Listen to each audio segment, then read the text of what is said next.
is that someone might be feeling like, okay, God, when are you going to do this for me? But because of your testimony, amen, you encourage them. Okay, encourage somebody. Giving honor to God tonight and giving honor to the greatest pastor this side of heaven. Giving honor to the greatest associate pastor this side of heaven. And to our best first name this side of heaven, Brother Ron. Amen. Come on, y'all do better than that. To our greatest pastor this side of heaven. Amen. And to the best church this side of heaven. Amen. Well, I'm going to do that every time I get up here now. So, because I just thank God, I don't want to take for granted of the jewel that we have here in this ministry. Also, woman of God. And I just always thank God for everything He's doing in my life and everything that He's done and yet going to do. And I just thank God. How many know God is a healer? Yeah. And He already done it over 2,000 years ago. We just got to have the faith to believe that we're healed. And on the other day, I had a problem with my back. Sometimes it would just go out and just unexpectedly. And I was just sitting at home the other day and not doing nothing. And my back just went out. And it just, when my back goes out in the spot where it happens, it just feels like somebody's taking a knife, sticking it all the way in my back and just turning it. And it affects my lungs, how I breathe. Because there's always that muscle beside my lungs that it inflames. Well, I said, Lord, I just had one child that day, well, that morning so far, and she was asleep. And I called Pastor. I said, sometimes y'all know usually I couldn't pray for myself. I was in so much pain. I said, I got to call my pastor to pray for me. I said, I'm going to deliver. I can't move. I can't do that. So she immediately started praying, and I just received that. And also, she said, Tanya, you got to move, because y'all know when you're in pain, you just don't want to move. And I didn't want to move, and, well, I had to move. God just put it, and it wasn't the devil. It was God just fixed it where I had to move. Well, my baby had been asleep 5 minutes, and she woke up. Come on. I had to go where I was trying to get her and sit on the side of the couch like that, pick her up. She said, Tanya, keep moving, keep moving. I said, okay, Pastor, it really hurt, but I was trying to keep moving. But I didn't know God is so good. I kept moving, and I even dropped stuff that I don't normally drop. So I had to bend down and pick it up. But there wasn't nobody but God, because the more I began to move, the less that pain was. And so we sat on the phone for a while, and then I started getting up and stirring around. She said, you still moving, Tom? I said, yeah, I'm moving slowly. I said, but I believe God for my healing. I said, but it's okay if I take an Advil so I can move a little faster. She said, go ahead, Tyler. God already knows your heart. So, but normally, when my back has went out like this in the past, I usually have to take a bunch of Advils, and it still don't help me.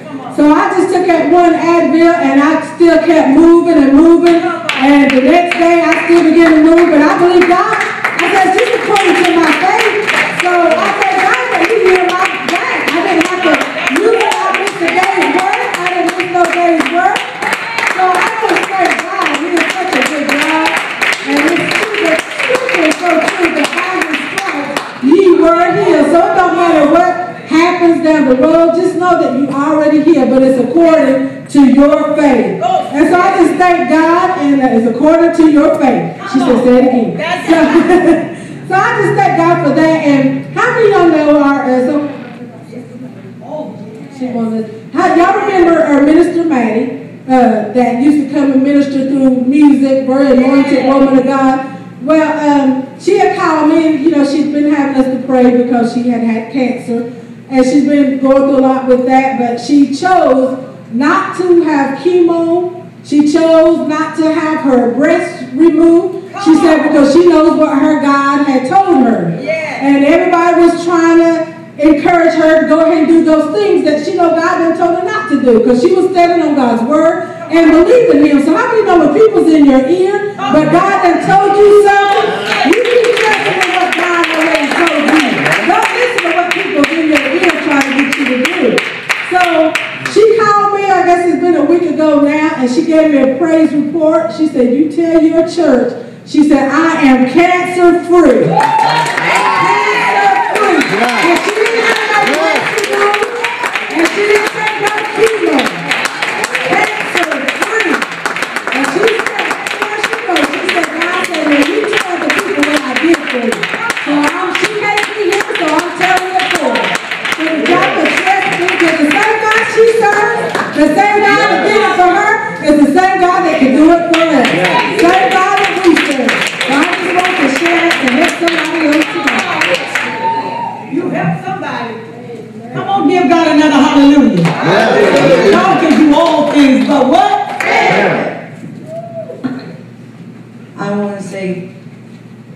I'm grateful for the pastor we have, assistant pastor, evangelist, deacon, and Brother Romo. He disappeared, but I don't see him. But I need prayers. Pastor's been praying for my friend's mom, Tammy. And she has 7, they fixed one blockage, but when they fixed that one blockage in her heart, they found 7 more. And then they found a blockage in her stomach. They airlifted her to Vanderbilt, and now she's at St. Thomas for open heart surgery. I need everybody to please, prayer warriors, go down and pray for her because she needs it. Her family can't be with her because they got to be there for the kids that's at home. So she's by herself with one of her kids, that's it. And I want to thank God who woke me up this morning. And by the grace of God, all of our bills got paid. And me and George got new cell phones because we paid our bill and they were free. But see what George did? He slammed his phone in the car door. So he needed a new phone. And they were free. Thanks to God. Who's mobile? The phones were free, but the service wasn't. But the phones were free, so I'm happy. But I just want to thank God for everybody in this church and for accepting me and George coming back in 6 months clean. I love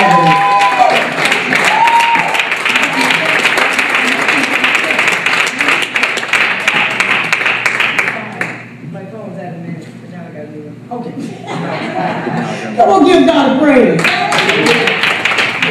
I just want to thank God. I want this week I've been, I draw a little fixed income, and I had a payee. So I go to get my money to pay Ron and Monty. Well, they didn't have my money. They spent it. Ron said, I'm going to pick you up in the morning. We'll go to the Social Security office. I go to the Social Security office with my head down like I was going in there by myself.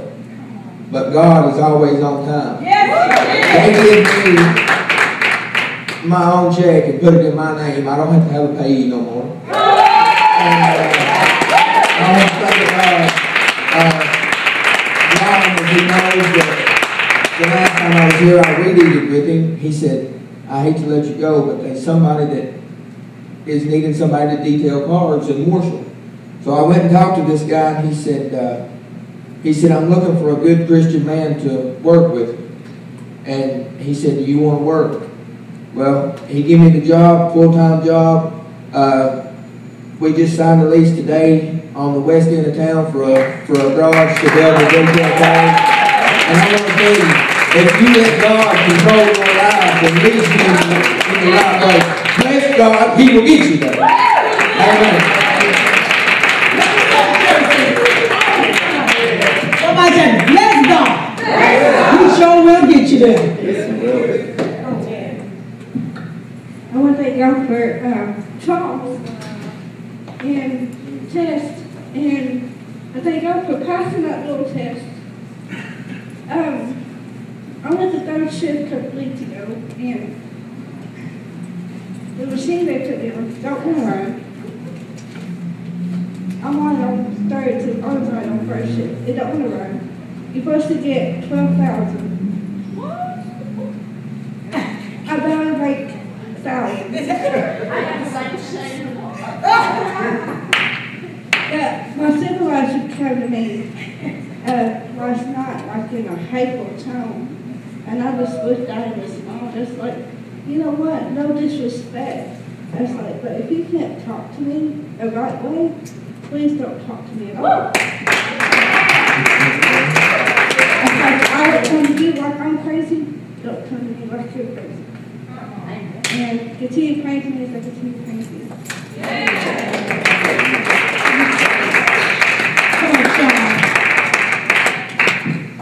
I give honor to God, give honor to my pastor, greatest pastor.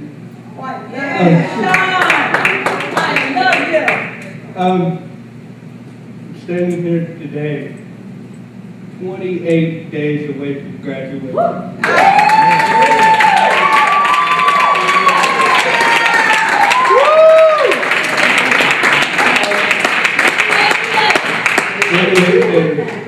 Work time.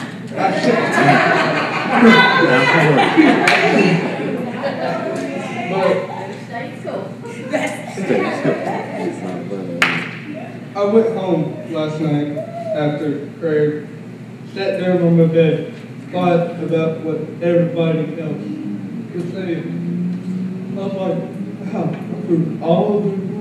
Look at that.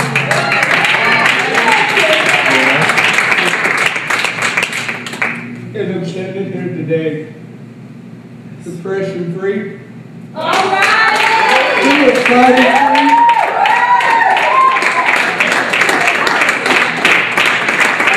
I just thank God for what He's done in my life and what He wants to do through my life.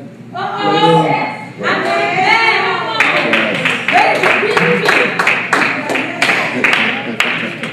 I just thank God. Thank you. Come on, give God a hallelujah. John is ready to be revealed. Amen. By the power of God unto salvation. Come on. Say it. Ain't that you might well give the scripture. Hello. We are kept through by the By the power power of God through faith to salvation. ready to be revealed Revealed in the last. Come on, give God praise. Things gotta be in our heart. Something gotta be in our heart. That's where we get into that word more and more and get it in our what? Heart. That's what I love about David. He said, let me get in my heart that I might not what? Sin against you. Sin against thee. Jason, I want to get in my heart where I might not what? Sin. Deep want to get in my heart that I might not what? Sin. It's more than just remembering scripture. Come on, you get a good scripture that you know you can kind of break it down. But the thing about it, are you putting in your heart that you might not sin against him? Are you remembering? And not only remembering, is it becoming a lifestyle for you? Come on, that's the main thing. Touch on this. Is it becoming a lifestyle? Come on, amen. That lifestyle says, I remember my stumbling block. Come on. It's always right there before me. Come on, so I can keep from going that way again, slipping up. Is that all right? I'm not going to fall no more. I can't fall no more. I got to keep going. Come on, I got to stand up. I got to stand in the liberty. Oh, touch on that, stand in the liberty. From which God has made me what? What, Monty? Made me free. Stand in the liberty. So I can't go being entangled again with the yoke of what? Bondage. But that comes from getting the what? Word. Come on, amen. Look at your neighbor and say, give more than the word. Because it's the word that's going to keep you. It's a word that's going to remind you when you start getting out of control or you start getting out of order. Come on. The Holy Ghost says, he said, I bring all things to your what? Come on. If you ain't got no word, he going to bring them to you. Come on. If you're not getting it, if you only getting it for that moment, if you only getting it for that Sunday, if you only getting it for that Bible study, baby, he can't bring it back to you because you're only getting it for the moment. But touch your neighbor and say, don't get it for the moment. Come on, give God a prayer. Don't get it for the moment, Nancy. Don't get it for the moment. Come on, hide it in your heart. That's what David said. Hide it in your heart. Come on, that I might not sin against you. No matter where I go, no matter what I do, come on. Even if I get my attitude out, check myself. Come on. If I'm starting to get, I'm going to check myself. If I'm starting to get mad because too hurt, I'm going to check myself. Come on. Give God. If I start getting anxious for nothing, I'm going to check myself. If I start getting afraid, I'm going to check myself. Somebody shout, check yourself. Come on, Brad. Come on, give God a hallelujah. I feel that. Amen. That's why God is so big on, us loving. Amen. Not just to love our enemy. Let's get ready to go. Where we stopped at? I think Matthew was still in Matthew in perfection. And some of you all look up righteousness.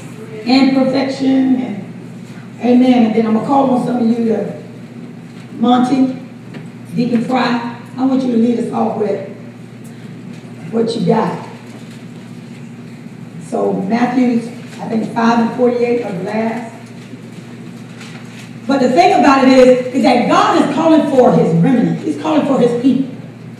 And he's calling for his people to get to a position that would love him so much that you would do whatever it takes to maintain your salvation. Maintain that power that he has given you. See, it's more than enough that he has already given you power. How many know you got to maintain that power? Come on, because after he breathed on the disciples, he breathed on them and then he said, go to this upper room. Come on, and stay there till I what? Endue. So I'm going to endue others, those that was not endued with the Holy Spirit, because there was some, it's 120 of them. There was some that was in the upper room that did not get breathed on by Jesus before they went in there. Come on. But he told them, he said, go to the upper room still. I know I done breathed on you, I done gave you power, but this power will come with fasting and prayer. Come on, in faith. Come on. He says, oh, faithless generation. He said, how long shall I be with you? You can't even cast out this vain demon? What's wrong with you? Come on. You got power to cast out devils. But I can't cast nothing out if I'm getting weak in my faith. If I'm getting weak in my relationship with God. Is that all right? Yes. Ooh, look at your neighbor and say, keep it up. Keep it up. Amen. The reason why we end up, and you have a lot of people that receive Christ in their life, you know, and then next thing you know, a month later they backslide, or they leave the church, or 3 months later they leave or backslide, or maybe 6 months, maybe a year. Some is 5 years. You know, they leave and they backslide. It's because the Bible said we're drawn away by our own what? Lust. Our own lust. And then also he said, I think, what is it? I want to make sure, Matthew, Mark, or one of those, is that the falling away is due to what? Sin. Is that, can somebody get that? The falling away is due to sin. Praise God. That when we fall away, it's nothing, we can blame it on everybody in the church if we want to. But it's just due to the sin in your life. Come on. Because when you love God, and God has placed you somewhere, and God is doing a work in you, the devil gonna always come. Because those seeds come and stay, in other words, when the seed falls, it falls on stony ground, it falls on good ground, it falls on ground that, and these stony ground, the stony ground is one that whose heart is pricked. You know, that says, you know, I don't want to listen to them, you got to say, I really don't like you. And then again, they don't have to like you. They just don't, I don't want to hear this God thing. Because you're all caught up in your feelings. Is that all right? Come on, so I don't want this God thing. I'm just doing me in, you know, and you just go and I'm just passing time and you're not getting it. And God, instead of trying to get your attention, my mind always go back to that young couple that went to walk the state with my daughter. And my daughter got them to come to church. And they had a little baby. And the word of God was coming across the pulpit. And as I was preaching, I was saying to them, don't let the devil set you up. Because the enemy will set you up, and next thing you know, you'll go to jail. God was talking all of this across the pulpit. You remember that time? And man, he was just warning. And you know what they was doing? They weren't listening. They were just playing, doing their own thing. God was trying to really get their attention. Well, when they left, what happened? Boy, that devil, how you know the devil sows seeds in your dream? He'll sow weeds and seeds in your dream if he have to. If he can't get you by ear with somebody else to try to influence you to leave or try to influence you to do something other than what you're supposed to do so your doom can come faster or slower, he'll come in your dreams and sow tares in your dream. Come on, to make you feel like, man, I'm not all there, or, you know, so-and-so don't like me, or, you know what is this? You feel afraid, or you feel like somebody's going to do something to you, and then you start getting antsy for nothing, you know, and anxious for nothing, and fearful and doubtful. The enemy comes all types of ways to try to pull you out of church. Yes. Come on. And the thing about it, he'll love to, oh, child, you go to that church down the street, but the church down the street is just a church, a gathering. God ain't there. Because God is in the atmosphere. Woo! Because God breathed through each and every one of us, that don't mean God is moving in every church. Woo! How do you understand that? That don't mean God is moving in every church. Come on. But how you know that God is moving is through his healing, it's through his salvation. Come on. It's through the growth where you're learning that I understand, you know, oh my God, what I normally wouldn't understand. So you can pass your time away, but what happened with that young couple? They didn't listen. And so when they left here with the Walmart. And the enemy sure got them going. In their mind, let's steal some meat. Let's steal some Pampers. Let's steal milk. Let's steal some stuff. We ain't gonna get caught. I guess they didn't think about, see, the devil will have you fooled because, you know, in your right mind, you should know they got cameras. Come on. But what the enemy would do, after the God has come to you, and you don't want to accept him, you don't want to be bothered with him, he'll let you go. And then the enemy will come and blind you to his devices and what he's getting ready to do to you. You just think that you're all right until another stroke, until another seizure, until another heart attack. Uh-oh, come on. How many understand that? Yes. Come on. See, that's where the enemy comes until another wreck, almost about to take your life. Come on, another overdose. Come on. Or you doing something, getting with friends, and then next thing you know, oh, you end up back in jail. Because what? God, I don't need you. I don't have to have you. Come on. But that might be your life. Come on. It might be a day that is waiting for you to go right back into doom because that's your life. Yes.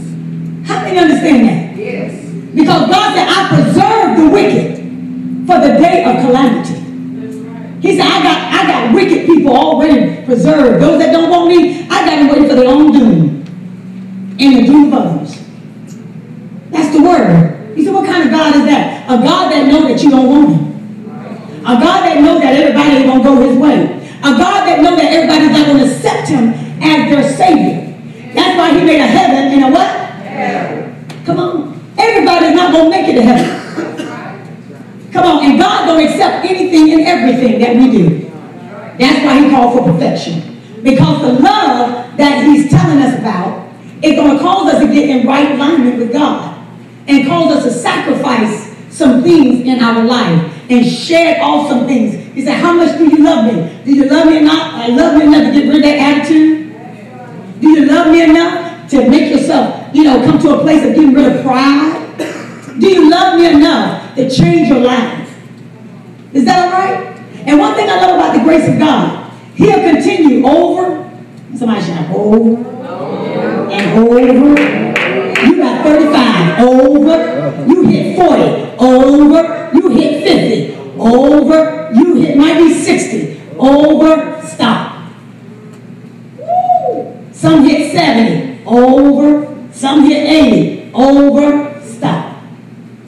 Some hit 11, over. Some hit 12, stop. Woo. Look at your neighbor and say, you never know. That's why it's good to have him in your life. Yes. Come on, give God a hallelujah. So this couple, they go and they didn't think about it. The devil had them deceived, and that's what the devil does. He deceives us. Come on, he'll take us into a delusion that you're all right when you're really not. And then what happened to them, they went ahead and then next thing you know, after church, we're just standing around. Ron, did you get the call? Did somebody call you? About those two teenagers that went to jail that Sunday. Gabrielle, friend that was on basketball. Oh, yeah. That was you. So Ron got the phone call and said, we need you to come down here. Okay, what for? Somebody got to get the baby before it go to DCL. If you don't come, then the baby go into state custody. But we taking them to jail. Both of them. Never went to jail a day in their life. But see how the devil will play with your mind when you're outside the will of God? That's why you got to keep your mind with Christ. Because one day, all the devil's doing is looking for an opening. That's all he's waiting for. You all think he's good now, but he's waiting on you. That's why he said, he comes as a what? Roaring lion. Seeking whom he what? May devour. So you feel good, you think you're good, but this is why the Bible says that we're driven away, because when we think we don't maintain what we have. We don't excel. I have a question. People that have panic attacks like me, is that the devil trying to attack us, or what is it? Let's see, what's your panic attack? When do you have it? See, some people have panic attack after, a withdrawal or something like that. And No, I'm not having withdrawals. Like the other day, I was driving, and I had left a friend of mine's house, and just all of a sudden came on. all of a sudden, as soon as I got stopped, it's like the panic attack came. I called George, I called Corey. Well, sure, it's nothing of God unless you're really disobedient. Now, God said, But I went to my friend's house, but nothing happened. I was out there outside visiting, because I know it goes on the inside, so the outside I was visiting. And when I got back to my place, I was like, oh my God, I started sweating, panicking, going like this. And I didn't know what to do. that's spirit of infirmity too. So that's why I said it could be a lot of different things, from withdrawals, from fear of something, from even just a spirit of infirmity. A spirit of infirmity of a panic attack and you can just go in somebody's house, and if they're dealing with stuff, and next thing you know, if you're not powerful enough to get off, he's gonna follow you and cause you to go crazy. How many know spirits are real? Yeah. Demons are real. And we already studied some of that. So we know demons are real. No matter what. The Bible says we don't fight against flesh and blood, but against principalities and what? Wickedness. Come on, Sean. And what? High places. Come on. So they sometimes have territorial places. Come on. That even in neighborhoods, they're territorial. Where you got a lot of people killing each other, a lot of people that's doing a whole bunch of crazy stuff. Territorial. Just very wicked. Witchery, voodoo, territorial. Just like in Dana, in the days of Paul. That was a place of territorial. Where he went over there where it was with Dana. And he began to try to preach there. And he couldn't preach because they didn't want to hear it. So they ran him off after, I think, almost knocking him out. Is that the one? It's about a couple of them. Go to the theater. That's right. So, no, exactly. He was getting ready to run into the theater, and the disciples, it's been so long.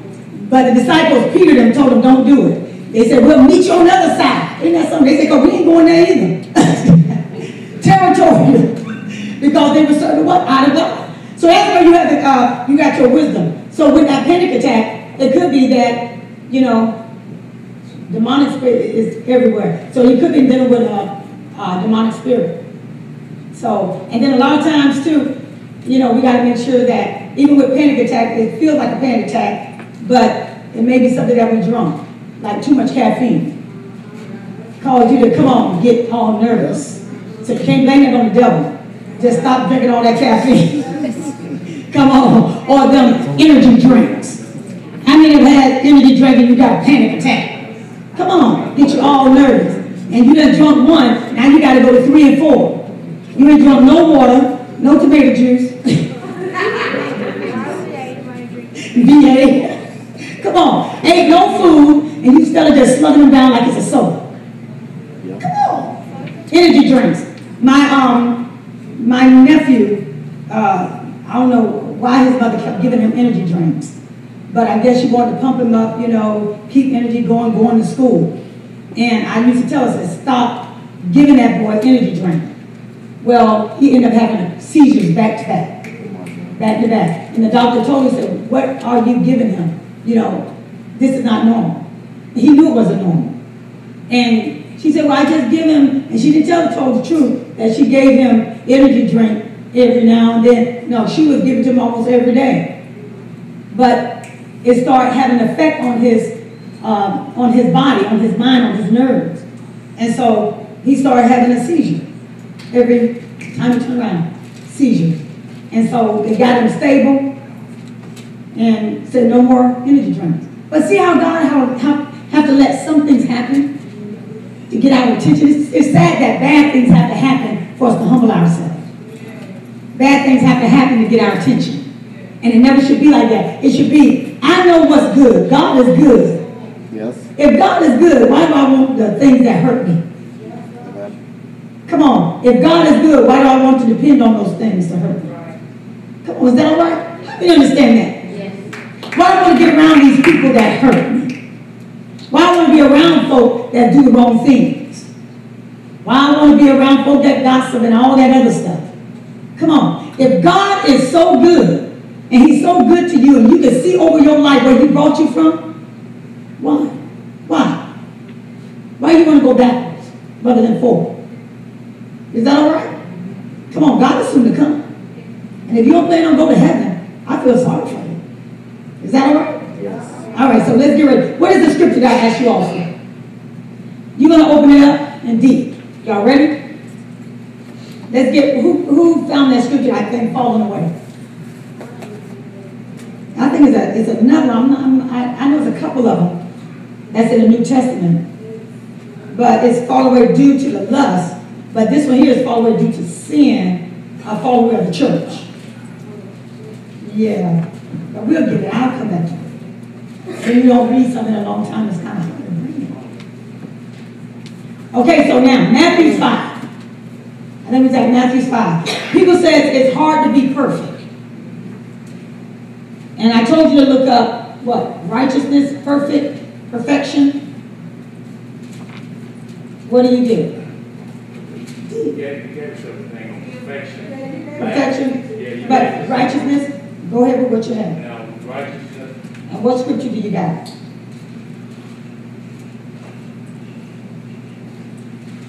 Now, I looked up the word righteous, and I got the Greek word for righteous as dikaios. Yep, dikaios. D-I-K-A-I-A-S. And it means just, without prejudice or partiality. And I also got for righteousness, which I kind of done it like you gave us with perfection.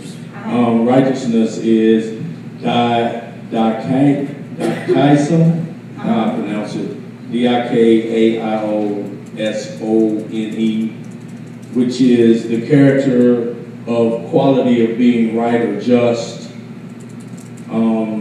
And righteousness is integrity, virtue, correctness of thinking, feeling, and correctness of thinking, feeling, and acting, and righteous being an attribute of God, because without righteousness, in Matthew 5:20, it speaks about that except, talking about the Pharisees and scribes, that except the righteousness shall exceed the righteousness of the scribes and the Pharisees, ye shall in no way enter into the kingdom of heaven. So with that being said, righteousness is something that we must have within us. And also, righteousness to me is What you mean, have within us? Break it down, what you mean? Righteousness means if it's an attribute of God, and we're supposed to take on Christ-like ways. And, what would be one of those attributes? Integrity would be one of them. Very good. Also, being able to, when it comes to justice, being able to, discern situations as though God would. And also,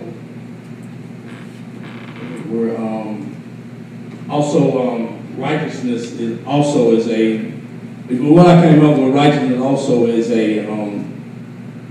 You have to become submissive in order to obtain righteousness, because in order for you to become godlike, you have to surrender yourself unto God and be submissive. Amen. Come on, give him a hand. Be submissive to God. Righteousness.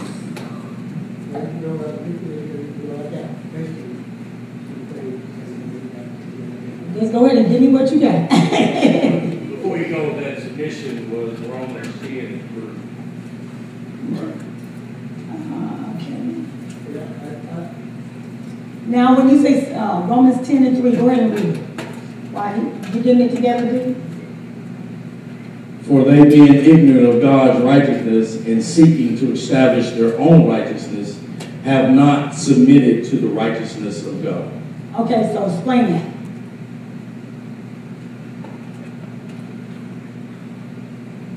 Being that they're seeking their own self,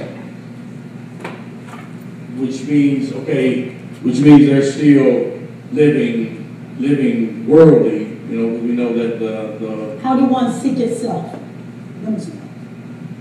well, but if we're living worldly, we know that the lust of the flesh, the lust of the eyes, the pride of life is, we know that it's not of the Father but of the world. So if we're seeking after ourselves, then we're not submitting to the righteousness of God. How would one seek? How would one seek that? How would one seek their self? Yeah, how would they seek it? If we're by us leaning to our own understanding about things. You know, the Bible says there's a way that seems right to a man. So if I'm constantly thinking my own way, then I'm seeking things for myself and not of God. All right, come on, give Monty a hand. Come a long way. Praise God. Because in seeking, like he said, is that you don't want to hear what nobody else says. You know it all. And you don't want to hear truth. You don't want to hear nothing good. You just saying, look, I don't care. So self-seeking, it says that I'm only seeking those things to benefit me. So in other words, I don't want God. I'll take that education. I'll take science. I'll take things that will better myself, naturally. And that's all good. Like I said, get your education, self-seeking. Sometimes people self-seek and get with people that can put money in their pocket. Self-seeking. The lust of the eye. Come on. Because what? I got to think about my family, so I'm going to do whatever I want to do. It is not about what God wants me to do, or it's not about what is good for me to do. So that's why we end up going back into some things or getting back in situations that we end up, really don't want to get back into. And I'm going to say this because not everybody want to get back into bad situations. Come on, after you done come out. But what happened is that the lust of desire, and that's what lust is, it's nothing but a desire. When that desire starts a craving of, I need more money, come on, a person full of greed is going to do something to self-serve or self-seek to get what? Money. He don't care how he's going to get it. If he got to rob, if he got to steal, the last thing on his mind is a job. Especially if they want it fast, quick, in a hurry. Amen. Come on. If I want it fast, you know what that is. Fast, quick, in a hurry. I want to do something illegal. I'm not going to get caught, but I just need some bread. Is that the 60 terms? But self-seeking, so they end up getting into trouble. They end up getting into things that they have no business getting into, or going back into things they have no business getting into. But with righteousness, when you love God and you seek more of God, and that's why is that getting the word into you, and what it is getting into your mind. Because this is, like I said, here don't receive anything. It's up here that receives it. So it's more than memorizing it. It has to become a lifestyle that says, God, I understand what you want from me, and I understand what I want from me. I won't change. I want something better. And nobody should never make you believe that you can't get it, or you can't obtain it, or neither can you maintain it, because you can. But you'll have to cut a lot of people off, and sometimes you got to cut mom off. Woo. Sometimes you got to cut daddy off.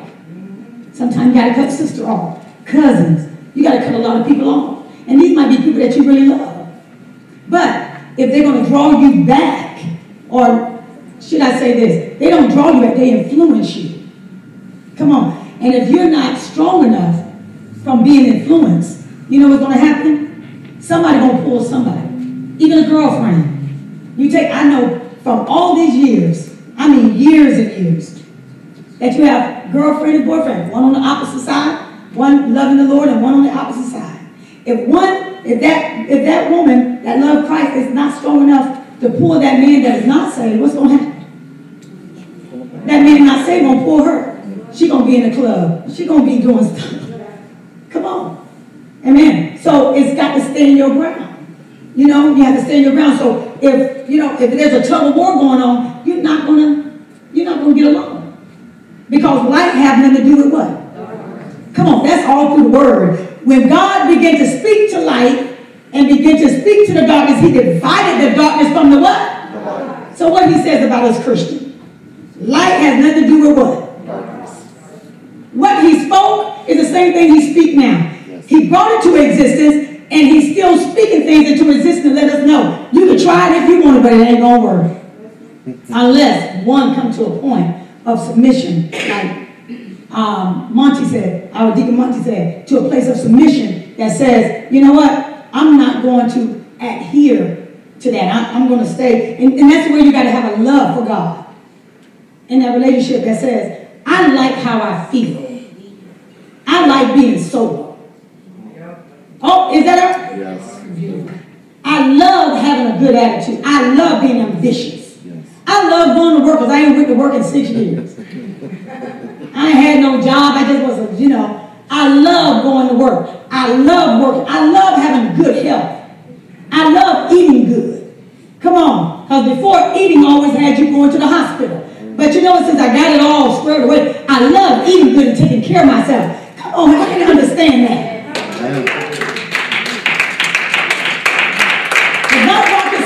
But what it is, it plays on your determination and your confidence in yourself.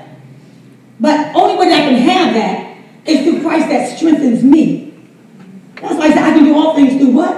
Christ. That strengthens me. If I don't have Christ, I find myself not as strong. Now you got some people that in the world that don't have Christ in their life. They are just like the man in the Bible with Jesus. Jesus looked at him and said, he says, well, how can I obtain this? Jesus, how can I follow you? How can I get to heaven? And Jesus looked at him and says, tell me about yourself. I follow all that. It's paraphrasing. Yeah, the rich young ruler. I follow all the commandments. Come on, say it again. Get your microphone, help me out there. Get them out right there between you and your husband. Asked Jesus, he asked God, what do I have to do to have eternal life? And God began to name some things. I forgot what those things were. Yeah. But it was the commandments, and he says, I've done all that. And then so God said, okay, then I want you to take everything that you have and sell it. And he couldn't do that. Come on. So therefore he missed out on the opportunity of having eternal life. That's it. It seemed easy, don't it? It seemed easy. It seemed like a no-brainer. But if it really, it's just like phones today, cell phone. You got to be without your phone, maybe 5 minutes. I need your phone for 5 minutes. What? 5 minutes. I got to get called from mama, my girl. I think the job going to call in about 3 minutes. You be getting all kind of excuses why you can't give up that phone for 5 minutes. I don't know. I just can't. I can't do that. But it gets to a place where it plays on your what? Your nerve. In your what? Say it again. Somebody said something. Oh, that's Andrew and wrong back there. But it plays on your emotions. It plays on your nerve. It plays on your will to give up. That's what it does. It plays on that will to give up. Man, this is mine.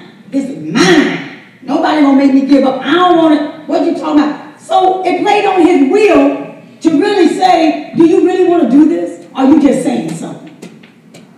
And so it feels good at the moment to some people to do good, to do well. But after a while, you find them, they don't maintain it. Come on.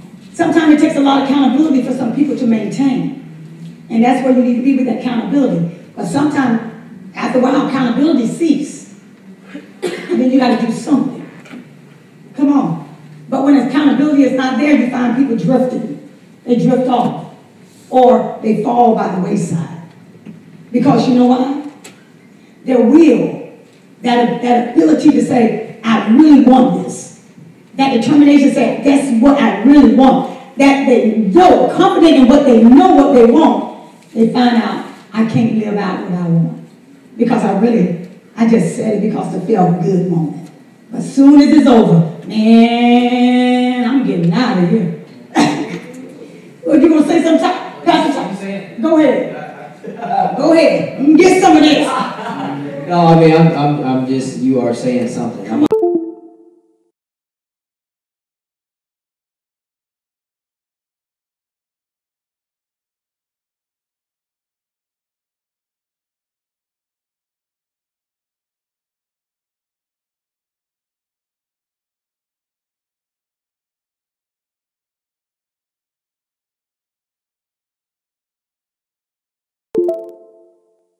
Come on, That's that's what it. really makes it tough. That's it. But when your mind is made up, you know what I'm saying, that's what makes it easier. Yes. But at the same time, it always takes effort. That's it. So I'm saying you can't stop working at it. But at the same time, the moment, like you said, where you get complacent, all of a sudden, it's like, look, it can be hard. So I mean, you saying something. That's the truth. Come on, when God gave Adam and Eve the ability to make a choice, He never made them do nothing like He don't make us.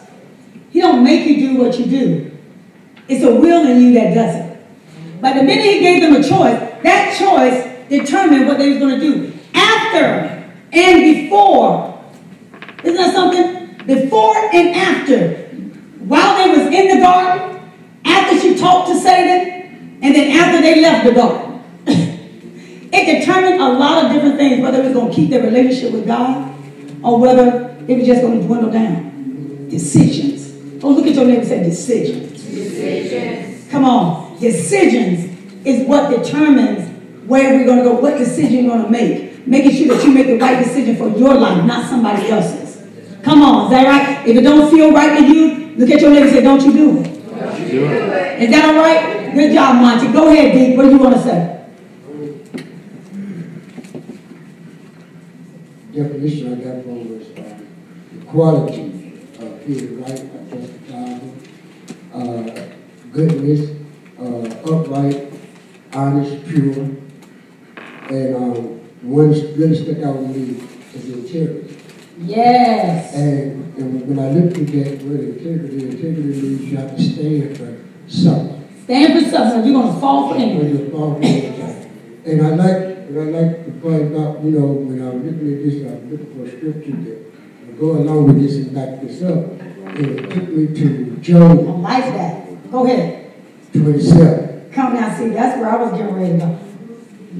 And in Go Job ahead. 27, you know, after Job had went through what he had went through, he had so many people, he had friends to tell him what you did, you cursed God and died. Come on. But what really stuck out with me was verse 6 when he said, my righteousness Come on, my I righteousness. hold fast and will not let it go. Everybody's right there, Joe. We still going to hold on to the rest, and we're going to go through. I'm having these two to go through. Job, Psalms, Proverbs, Ecclesiastes, Psalms, Leviticus. Leviticus. Yeah, I put up Leviticus. We also Leviticus 6. Yeah. Let me see, I put up Everybody got it?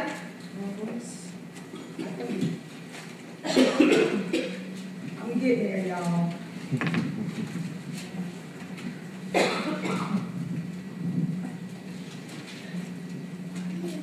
Go ahead, one more time. Job 27 and 6. I think you just stick. Go ahead. It says, my righteousness Uh-huh. I hold fast Yes. and will not let it go. My heart shall not reproach me so long as I live. And what Job is saying here is that he's got intelligence. He's holding fast to God, the righteousness that God has given him. Because Come on. God had already said that, told Satan, why don't you try Job? Come on. He's an upright and righteous man. Yes. And in doing that, God will let Satan know that I know he's righteous. I know he's pure. I know he's of good integrity. Mm-hmm. So no matter what you do, I know he's not going to leave me. I know he's not going to curse me. And that's what really stood out to me about having integrity. Come on. And when you got integrity, no matter what comes your way, you will not waver. That's it. You will not falter. That's it. You will not let it go. That's it. You You won't compromise. You won't compromise. Come on. You'll look at it and say, no, we ain't doing that. I don't care how much money you try to give me. It ain't going to work. Because you standing for something. And that's, you take a lot of people now, is that they trying to mix this gospel in such a worldly way where anything goes. But how many know anything can go in their church, anything can go in their mind, but anything don't go with God? Is that all right? Now, just like some says, and I know a lot of you have heard, and we all have been told this, but I want y'all to answer me yes or no. Now, is Jesus the only perfect person that walked on the face of this earth? Look at Tanya just, did I stun you, Tanya? Is Jesus the only perfect man that walked on the face of this earth? Go ahead. Go ahead. Go ahead. I like that. So how many said yes? I say no because he just got to talking about Job. And if you look at the first chapter, there you go. First verse, there it says he was perfect and upright and one that feared God. So he walked the face of the earth and that was before Jesus. How many understand that? So when you got people that always, and see, and this is the thing is that, and that's why I wanted to hold on to perfection and righteousness, is because you cannot have one without the other. Come on. Because perfection brings us to a place where Jesus talks about tamim. And that tamim said is to be complete. It's to have integrity. Also, come on, it's to lack nothing. Come on, it's to be whole. Sacrificial, wholehearted. Along with righteousness, where he says, there is justice that is rendered, to anyone or to all that do us wrong. So we're going to pull out some more of those scriptures, but just like he was saying, it's holding on to the integrity, but I can't hold on to it unless I am perfecting myself. Is that all right? So there's different meanings of perfection when it comes down to the Greek meaning of the word or how that you use it concerning the scripture. But God always put perfection to the place of himself as being perfect, whole, blameless. That's why he says, no spot or what? Did you read it? Okay. No spot or what? Blemish. No blemish. He says, I come for a glorious church. And that glorious church comes with no spot or blemish. Paul. Hey, Pastor, I'm getting confused. I got Job 27. I got something totally different. Oh, no, we just did Job 27, so you're right. So, yeah, you're right. We're getting ready to go to Job 1. Oh, okay. I just had something totally different. No, you did good. Job 27 and 6, he's talking about the righteousness of God, which is the same as perfection. Is that we cannot have righteousness without perfection. And when we go into, and we're going to go to Job. Somebody probably call him Job. Job 1 and 9. Job 1 and 9. Job 1 and 9.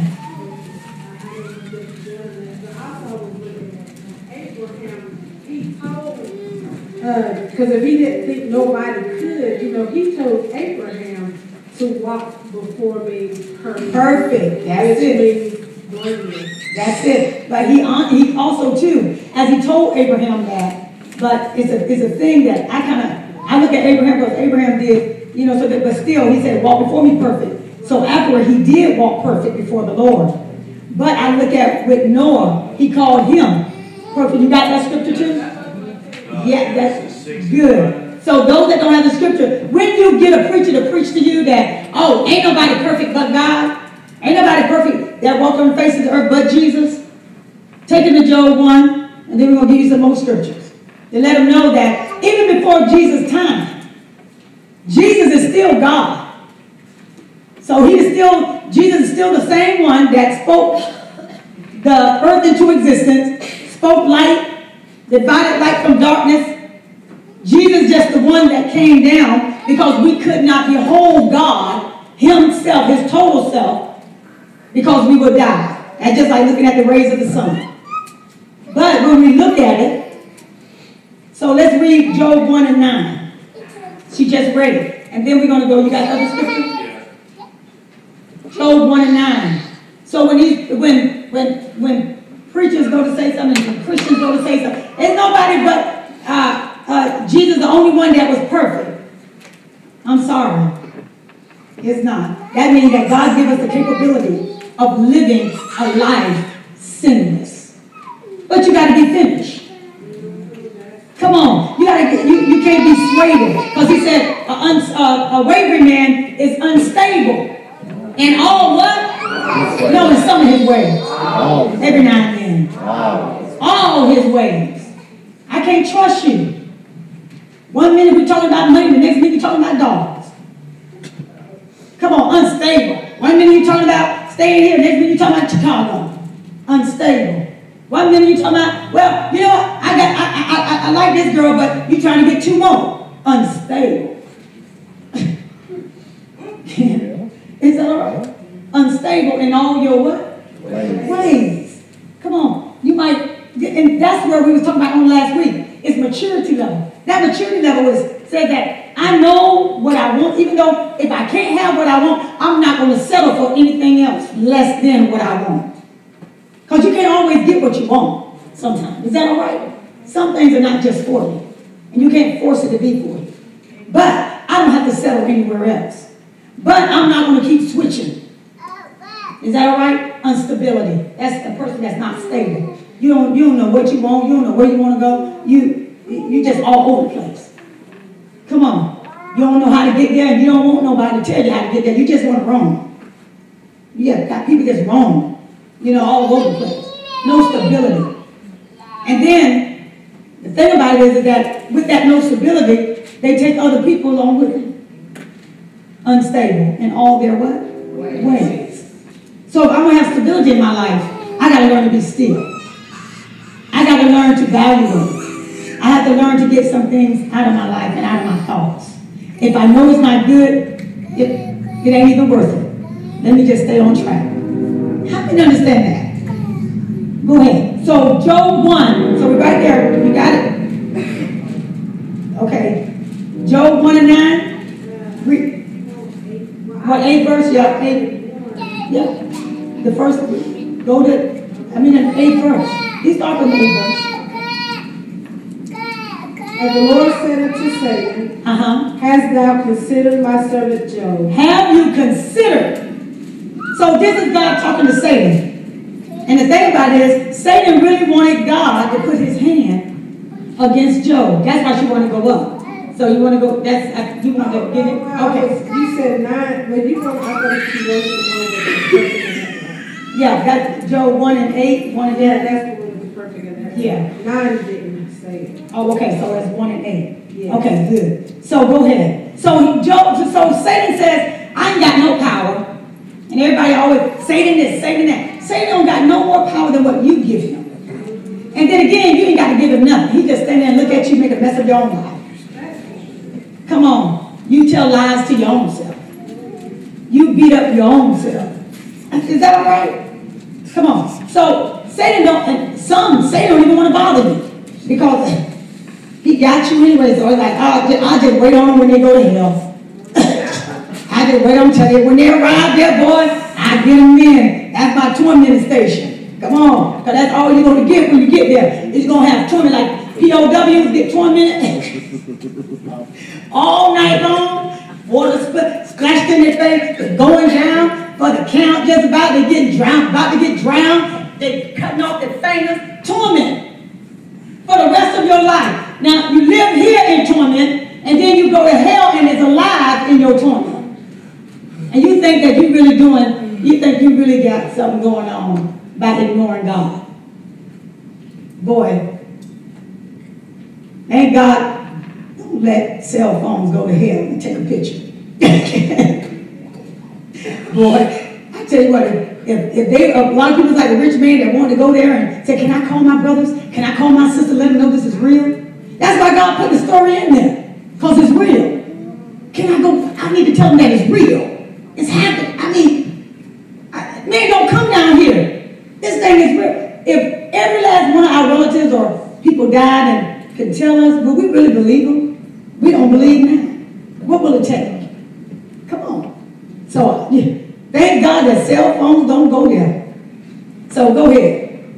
As thou consider my servant Job. Come on, have you considered my servant Job? That there is none like him in the earth. None like him in the earth. A perfect and upright man. Oh, perfect, not mature. So we can understand that. This is perfect tamim. Perfect, blameless, upright, whole, complete. Woo, my God, spotless life.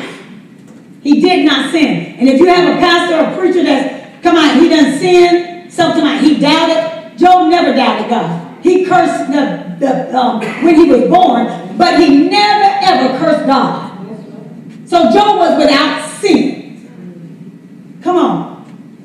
An upright man. Yes. One that feareth God and escheweth evil. So number one, what we got to have, look at your neighbor and say, fear. Fear. Not scared of God, but a reverence that I know what God is capable of. So you know what? I'm not playing with God. I got a reverence. Because I know he can take my breath at any time. A man at the light on a motorcycle just falls dead, healthy as I don't know what. God just took his breath. That's what happened. God just took his breath and he came a lump of clay. Fell dead at the light. Didn't get back up either. But he fell dead at the light. God just took his breath. Time to go. So we don't know. Is that all right? Time is winding up. And it might be winding up when I'm dead and gone. And you still, the Sean will be preaching. Time is winding up. Never know. Come on. Amen. So it's a fear. So number one, fear. What else? Upright. I got to want to live right. I got a choice to want to live right. Then, out of that choice to living right, having a mind to do what's right. And not be persuaded by friends and what other people think. Yeah, he's pretending. Who cares? I don't care what you think. This is my life. If I want to serve God, you ain't got nothing to say about it. Come on. If I want to shout today, you ain't got nothing to say about it. Is that all right? If I want to speak in tongue today, you ain't got nothing to say about it. And if you do, God said he'll get you. Yes. But you know what? I'm not going to worry about what you think and how you feel. This is my life, and I'm going to do what I choose to do, and I'm going to live right. Come on. You got people that always got on your, look at it. Yeah, they think they did this. They pretend they got. That's because they don't like their own life. Yep. Come on. When you get people that's trying to get you discouraged about living for God, or you trying to live and they just trying to find all kind of little faults, and they don't understand the process of it, you'll get that. But that's because they're doing their own thing. Go ahead, baby. There is a question that from Gabby. Gabby is online. Keep watching. So the question is, can you ask, can you ask Mom? If Job cursed the day he was born, would he, if Job cursed the day he was born, would that be doubting why he was created, just in case someone would ask? No, that would not be doubting why he was created. What it was doing to him is saying that I'd rather say, with my life being born, I'd rather not even have been born, before I end up sinning and saying something against the God that I serve. So I'd rather say, I wish I wasn't even born. Because I'm pretty sure Job, he was getting pretty like, well, God, did I do anything? When you're living right and you got all kinds of things coming your way, you start questioning, God, am I living right? Have I hurt you? What have I done wrong? How many have done that? Come on, and then things just start coming back to back. What if I'm doing? If I'm living wrong?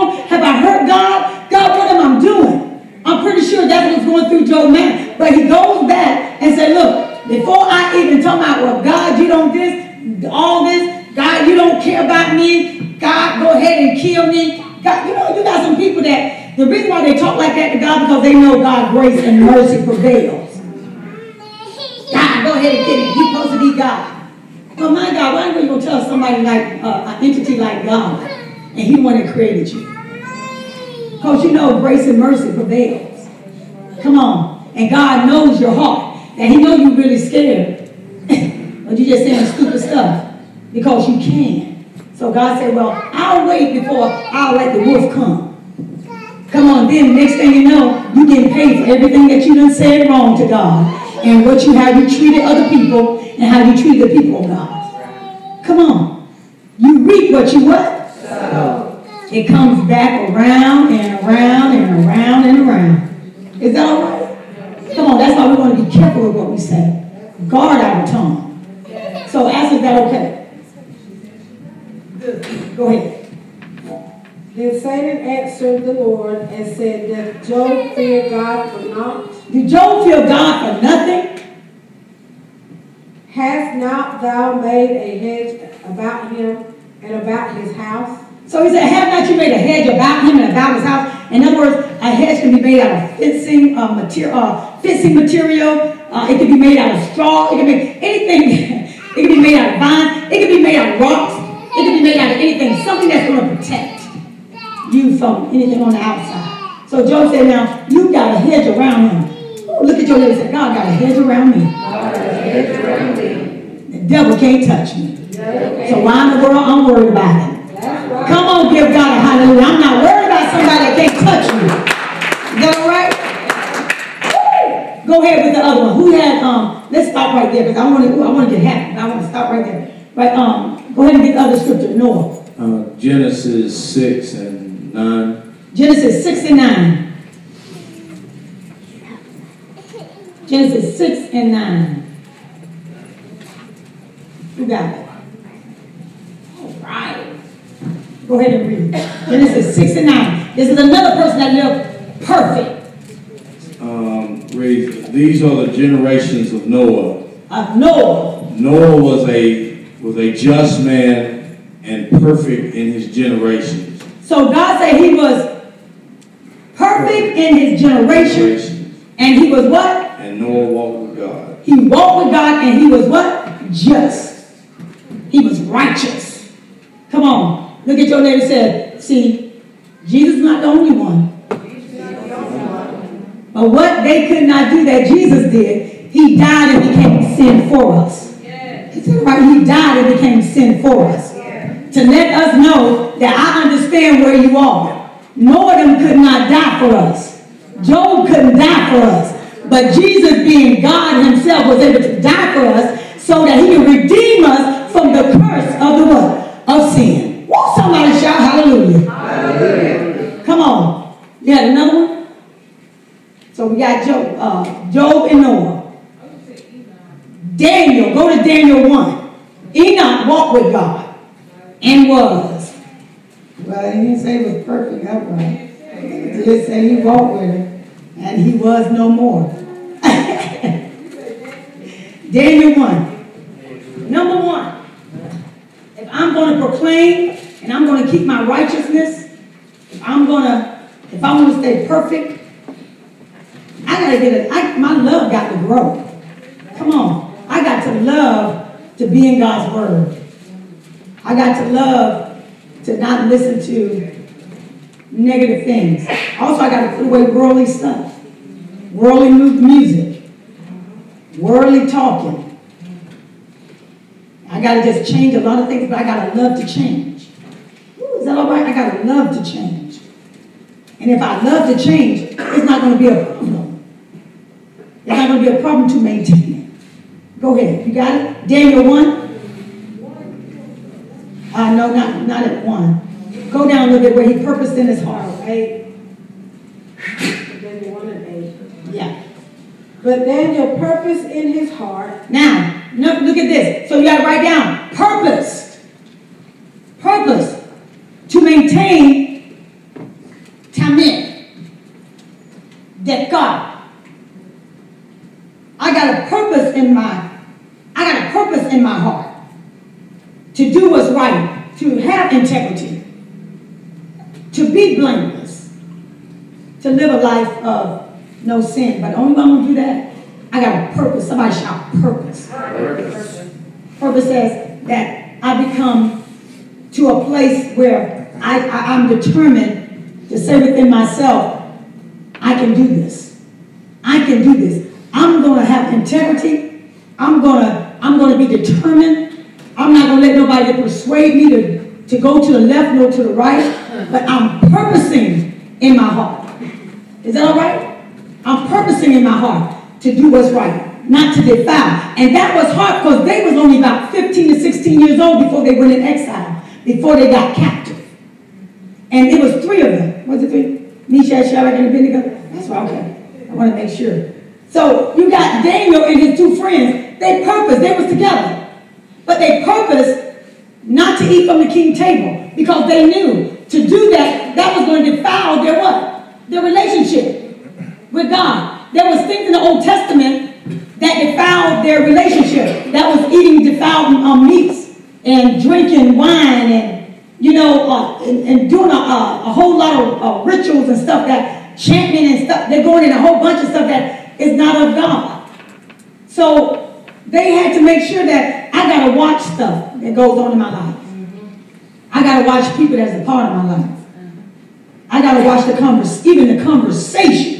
Like Pastor Tyrell said, you got to watch even the conversation sometimes. That it don't veer off and then you start talking stuff you don't even know. Come on. Is that all right? Because like Johanna said, Evangelist Johanna, people can pull you in a conversation. Next thing you know, it said the Holy Spirit be saying, don't go no further. Stop. Don't go no further. Don't say no more. Just let your yea be yea and your nay be nay. And then you just going off just talking, and next thing you know, you lying along with them, or you gossiping along with them, or you agreeing with some nasty stuff along with them, and you like, wait a minute, what? And the Holy Ghost done convicted you. Why I feel a little bit bad. You ever got that? I feel bad. That's the Holy Ghost. Inside of you said, I don't like what you just said. And I don't like the company you with. And I don't like that you keep talking and you just overrid me. How many know the Holy Ghost will sure let you know? But we'll override the Holy Spirit and do our own thing. Yes. Like Michael Jackson. They tell Michael Jackson, okay, when the steps light up, that's where you step, do your dance. That's where you step. But they said Michael Jackson just had his own thing going. When he get into he had his own thing going, and he's supposed to be going by the light. But Michael Jackson be going all like this. But the light is over there.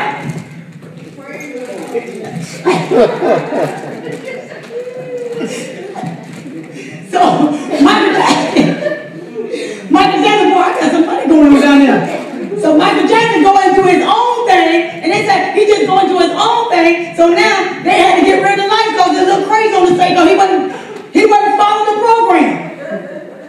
They're doing his own thing all over the stage. They're like, oh my God, how are we going to catch up with him? But we had the light position for him to be here, and he's way over there doing his own thing. Look at your neighbor and say, stop doing your own thing. Stop doing your own thing. Come on, you got to follow protocol. Go ahead. Come on, protocol is God. If you keep God in front of you and allow him to lead you, you won't mess up. See, that's the thing. If you keep him in front of you, how keep him in front? Praying. Love to pray. Love to spend time with him.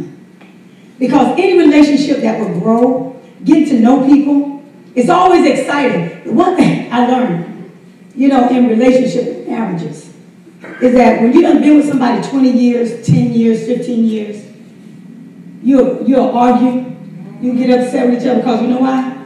They know you too well. Yep. You know you too well, and you're like, man, what? So we just get what? If you're just a nagger. No, I'm not nagging, I just know you too well. You know them too well, so you get to arguing and fussing more as you go down in your years because they can't get away with nothing. But now, new relationship, that's why people like to meet new people sometimes. Because in a new relationship, oh, I can tell them anything I want to tell them. They just, oh. I was saying, stop that line. In a new relationship, you know, you just get all involved. You believe everything they say.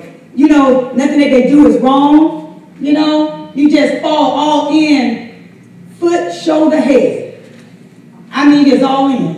Because you don't know them quite yet. Until some things after a while start coming out. And then you start seeing things like, what? I thought you was more mature than that. What kind of stupid stuff coming out your mouth? I thought you knew that. What? You brush your teeth like that? You don't even open the door no more for me. What's wrong? What? They start getting into because you know when you start getting to know each other. You know, when you get to know each other, you know, if you're not careful, a person that's been married for a long time, they start helping everybody else's marriage go well, and theirs will be falling apart. Isn't that something? Because you know what? You fail to maintain and fail to increase your love and accept truth. Where you don't have arguments, but accept truth. Don't say, don't be like, oh, yeah, okay, baby, would you turn the shower off? It's hot. Well, it's supposed to be hot. No, it's only hot when you use it. It's cold when it gets to me. Well, yeah, you want to just, well, I ain't asked for all of that. I just asked for you to make sure you turn it off. Don't walk around the house for 55 minutes with the water on. Now you want to fuss because I asked you to turn the water off. I wonder who you're talking about. So I can have hot water. Let everybody look at real. I know they'll do that. But, you know, walk around the house, gotta go check the car, gotta check the lawnmower. You gotta look at your work pants and the water's still running, coming down. You done brush your teeth, wash your face, and, you know, knowing that, okay, I got to get in, but it's okay to run all the hot water out because, you know, by the time you get it, it's still going to be hot. You know, ready for an hour now, and then by the time you get it, I get in, oh my God.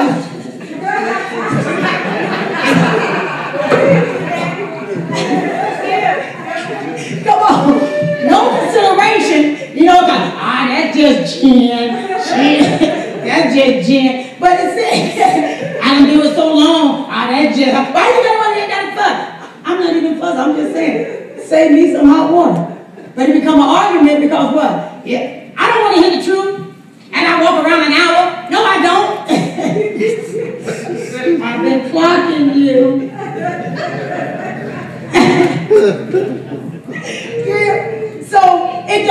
So that's how God is. You know, God is the same way with the relationship. Is that when you get to know Him, and He gets to know you, is that you find yourself fussing with Him because He'll be telling you, you know you need to change that attitude.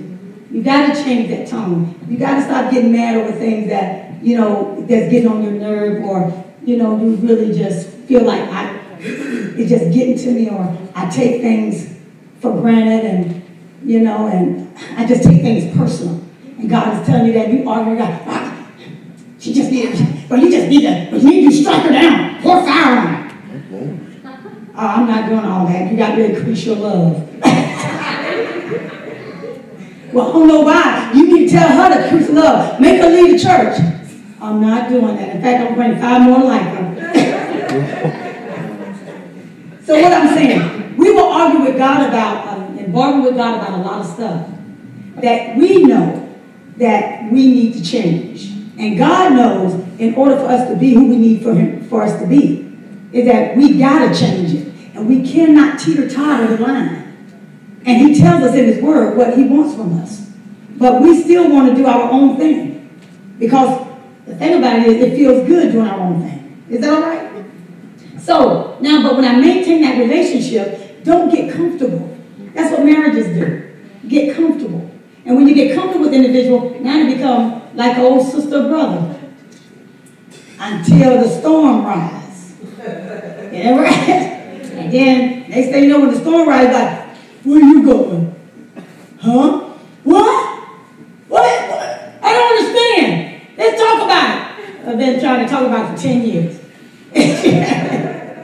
So, you know, these things, you know, when you get lax and you don't maintain here, what you started out to do to get her is what you got to do with God. When you started out, you know, happy, like I told one of the young gentlemen, he was all up in the front waving his hand, but now he falls asleep. As soon as you get in church, he falls and be up there preaching. Because what? Yeah, I'm talking about you. Okay. Fall asleep, but first, it's excited about Jesus. And then, once you start doing good and God start blessing you, then you get lax, get comfortable. You know, God, I know you know my name, but I don't even know yours no more. It don't be Jesus no more, it be G, God, Lord. No, call me by my name, Jesus. That's my name. You know? And then you get comfortable. Then after a while you just say, I don't need church no more. I don't need prayer. I don't need to do prayer. I don't need to read my Bible. I don't need to go to Bible study. And this is how and then you miss a day at church. That's just a start. After a while, it'll get comfortable missing 2. It'll get comfortable missing 3. Then you don't come back. Is that all right? Yes. So to maintain that relationship with God, those especially that gave their life to Jesus, and we done been there, so we know the process and we know, you know, what we have to do. And I'm sorry we didn't get to a whole lot, but we just have to come back. I might have to preach it. But the thing is that where was getting ready to go? Daniel Day, purpose in the heart. I stopped there. Okay, good. You can read the rest of that story. Y'all need to read the rest of that story. Don't go home and not read it. Read the rest of it. But he purposed in his heart. But you find yourself just, you know, getting lax, and then you don't maintain things that you need to maintain in order to be successful in your Christian walk. And then you find yourself going right back. And that's why we see people just doing a circle. 1 minute they come and they do well coming, and they do well, and they succeed. But when they leave, they go downhill. Come on, because there ain't no maintain. It's not in your heart. Ooh, look at you there. It says it's not in your heart. It's not in your heart. Because once it gets in your heart and you start asking God for that love and say, Lord, increase my love for you, increase my knowledge. I want to learn more. I want to get in the work. You won't be tired when you're in here. You'll be excited. And I know that we all work late, and I know we go a lot all day long, and we got a lot of different schedules. But I remember I used to work 2 jobs with my children. I couldn't wait to get to my pastor, my church, and say, look, what's going on? And we could go over the same scripture 25 times. It wouldn't matter. Because it was like it was the first time. Come on. Because I had a joy and excitement. Under that leadership for over 17, 20 years. Under the same leader. Come on. They didn't get tired. Now, they ended up dying, so I had to find another one to get under. But that's all right. I was still the same way. Because I know what I needed to survive. And if you don't know what you need to survive, and you think that, okay, I can just you're going to be in the wilderness like the others. Come on, let's get ready to stand. You'll be in the wilderness like the others. What you mean by the wilderness? They went around the wilderness for 40 years. I'm sorry we didn't get as far as I wanted to. We didn't get as far as I wanted to. But I had to bring that out because a lot of people always preaching Jesus is the only one that lived perfect. So God don't expect us to live perfect. And that's not true. But what it is that everybody got a handicap. Everybody want a crutch. Nobody want to try. Nobody want to work. And that's in real life. A lot of people in real life don't want to work for nothing. They wanted to hand it to them. And when things get handed to you, you don't keep it. But when you work for it, you what? You keep it. Amen? You keep it. You keep it. I don't care. What I mean by work, you might can get something physical, but the thing about it is that I'm doing something. And I want to enjoy everything God gives me. So if that means mopping, I remember one time we asked, I think at the Spirit of the Moment, we asked Chris to do something. Oh, do the church. And he had a joy. I just seen him, just a delight in his eyes and in his heart. It wasn't that, okay, Ron asked me, and he could have had an attitude, he could have did a whole bunch of different, he could have said, no, man, I know. But Chris came in here, and he had a pep in his step, and he was knocking stuff out. And it wasn't like, well, I'm going to just hurry up and get done. Are y'all going to pay me? You know? No. He was just, man, you didn't even have to ask. But since you did, and I just appreciate for you asking. I just appreciate, and he had a smile, and he was going about just doing that work and cleaning this church and enjoyed cleaning it for God. That was not a self-serve. That wasn't self-service. Come on. That was a love for God himself. Come on, give God a hand. I appreciate you. That's awesome.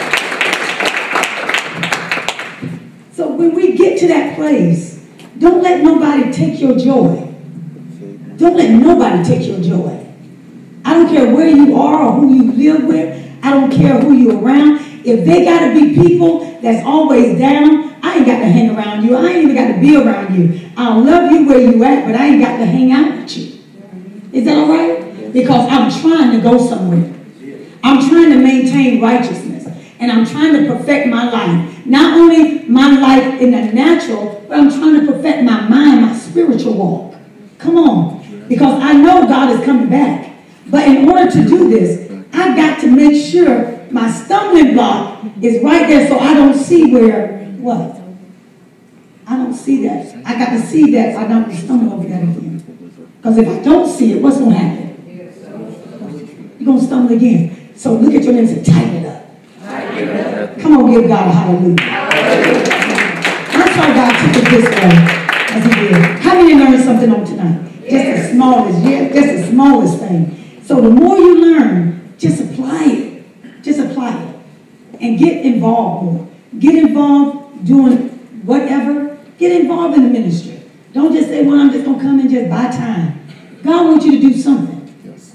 Come on. And get to know everybody. You're a family. Is that all right? That's a part of being, connected where no man is left behind.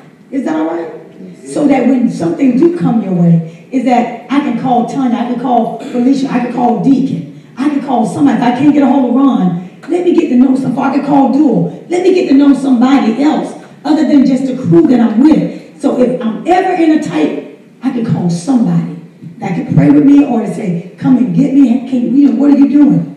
But that's a part of love. And that's a part of growing. And that's a part of unity. Is that all right? Yes. Amen. I am who God says that I am. I am